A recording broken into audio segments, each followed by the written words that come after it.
Ang tanong ko ay madalas itong aking napapakinggan sa inyo na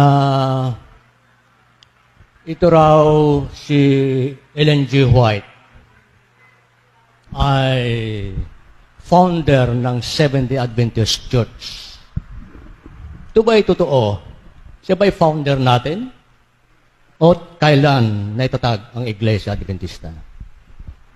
Okay, so ang katanungan, Brother Johnson, ay madalas daw na naitatanong sa atin na, sinasabi ng iba na ang founder ng Seventh-day Adventist Church ay si Ellen G. White. Tama po ba? So yun po ang paglilinaw ni Pastor, Brother Johnson.